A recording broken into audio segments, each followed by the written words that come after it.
Welcome to the Simply Financial podcast. I'm your host, Christopher Calandra.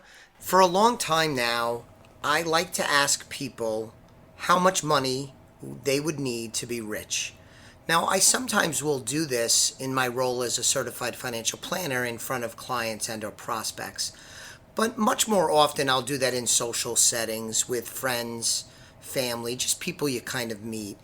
And I find it fascinating. Of course, as a certified financial planner, I'm a financial geek, but I find it amazing how people struggle with this seemingly direct question. I also find it odd that there's such a struggle given the importance of money and how it's ever present in our lives and how we go to work for years on end to bring money into the household and try and build wealth and try and make smart financial decisions. And we don't even really have a definition of how we would actually, quote unquote, win. It's a complicated question, though. What's the definition? Are we defining it by net worth, which is found by adding up all your assets, subtracting out all of your liabilities, and that gives you your net worth number? Or are we solving for income? If you made X number of dollars, would that mean that you would define yourself as rich regardless of your assets? Is it a combination of the two? Some people will say it's their overall well-being. I'm going to throw out the overall well-being because that kind of is a cop-out. We could all agree that there are more important things than money, but money is not unimportant. So I'm not going to accept, for the purposes of this exercise, the idea that I have no money, I have no job, but I am overall happy, so I am a rich person. No, we're narrowly going to focus on financial wealth. I'm also going to throw out income. Years ago, I read the very influential book by Robert Kiyosaki, Rich Dad, Poor Dad, plus other books he has in the series like Cash Flow Quadrant, and there are many others. He defines it as having enough assets to generate enough income passively that could satisfy and be more than what your expenses are. So I like the net worth version because that is, to me, the fairest representation of rich. So I'm doing this episode of the Simply Financial podcast because I came across a survey conducted by Charles Schwab. They reported the results in July 2020, and it speaks directly to this question that I like to playfully ask people: how much money would it take for you to consider yourself to be rich? What Charles Schwab found, and they polled individuals between the ages of 21 and 75. What they found is they looked at three different time periods: 2019, January 2020, and June 2020. And what they found is that this is a little bit of a moving target. What they found is that respondents felt that $2.3 million was rich, and secondarily noted that $1.1 million was needed to be financially comfortable. So $2.3 million to be rich, 1.1 to be financially comfortable. Now, this is representative. I know some people that would find 2.3 million to be way too little, and other people that feel as though they could only dream about having 2.3 million. And so there's a number of variable factors that play into this, but this is what the Charles Schwab surveys found. So it's basically the answer to this question that I've just been asking here and there as I meet people. What the study found in January of 2020 is that the numbers moved upward, and they moved from 2.3 million being rich in 2019 to $2.6 million being rich. And in June 2020, the number went down to 2 million. So in 19 it was 2.3 million. In 2019 it was 2.3 million. In January 2020 it was 2.6 million. And then in June it went down to 2 million. So this definitely highlights a number of things. Of course, it highlights the effects of the pandemic. People were probably more scared and worried and had lowered their expectations in June. And I think that explains the movement from 2.3 to 2.6 back down to 2 million. I think it shows clearly that it's a moving target and it's individualized and it depends on any number of factors. I don't think there's a scientifically correct or mathematically correct answer. Also, emotions factor in. If you are very optimistic about your career, you're probably more likely to choose a different number than if you are experiencing some type of financial hardship. Another factor, common sense. 2.3 million, let's use that number, might resonate differently with somebody in a high cost location like San Francisco or New York compared to 2.3 million in lower cost areas like, for example, Birmingham, Alabama, or Rochester, New York. But what I would like you to think about is, how do you define being rich? And are you on a path to be rich? Is it just a fantasy? Are you so far away from it that it is difficult to envision it occurring? Have you achieved it already? Or are you close? Are you on the pathway to being rich? And that doesn't mean that that has to be your number one goal in life, because there are other priorities. But I think it's an important question. It's a question that I ask for myself and I think about clients, because you want to have balance in your life. You want to balance work and play.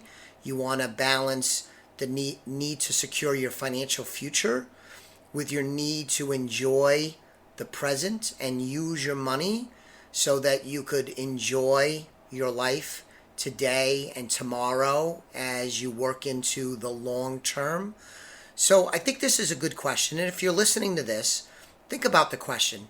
Next time we meet or speak, let's kick around your definition of rich, and I'll share with you my definition of rich, as well as, if you're a client, if I think you're on the pathway and or have achieved being rich and wealthy. If you're not a client and you're not a prospect, I would invite you to send me your definition.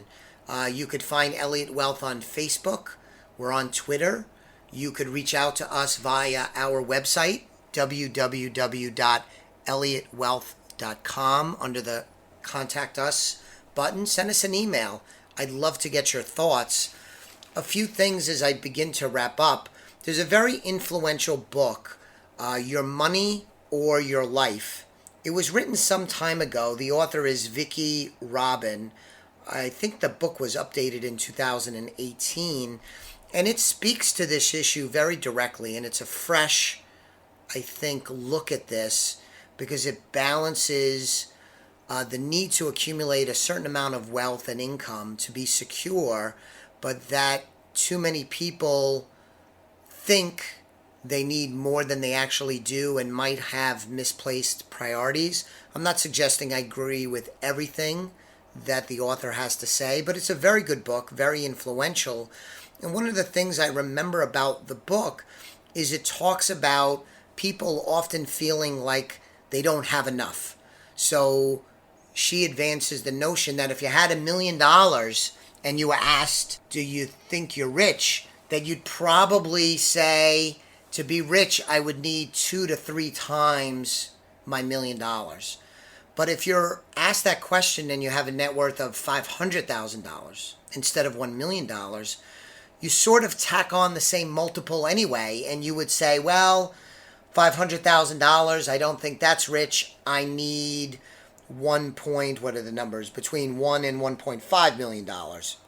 And she talked about it in terms of almost like chasing the dangling carrot, but never actually being able to get there, as a faulty line of thinking. So it's a very good book. Again, Your Money or Your Life by Vicki Robin. I also mentioned Robert Kiyosaki, who he's been around a while. I don't think he has a ton of new stuff these days, but his book, Rich Dad, Poor Dad, has some very impactful views on money and wealth. And I do personally accept the notion that rich is not just a certain amount of money, but it's a calculation on how much that money could generate in passive or semi-passive income. And he would say that if you had enough passive income that it exceeded your expenses, that you were out of the rat race, that you didn't necessarily need to go grind it out at work in the trenches day in and day out, that you were out of the rat race because you had enough income passively that could meet your expenses and provide the lifestyle that you want. So I largely subscribe to that. In fact, in my house, between my wife Joelle and I, we actually use the term rat race. We've adopted that, and we consider our journey on getting out of the rat race, which I will say with a lot of pride that we are out of the rat race. We have enough income to satisfy our expenses, and we live, I think, a good balance between what is a good income relative to what is a nice lifestyle, but it's probably not as lavish as it could be or other people would want, because we find our needs are very much in line with where we are financially in terms of income and net worth. Some final thoughts about the survey. There was some good news in it. The pandemic might have a little bit of a silver lining, just a tiny silver lining, is that the results after the pandemic of the survey found that respondents were 24% more likely to make a financial plan. I think that's a very healthy and worthwhile thing. Respondents also were 20% more likely to invest in stocks. I think that is also a positive. And lastly, the good news, the silver lining from the pandemic, small silver lining, is that 36% of respondents are more likely to set money aside in an emergency fund. I think that is also very encouraging. I think the best news, though, is that before and after the pandemic, people rated relationships and health ahead of money.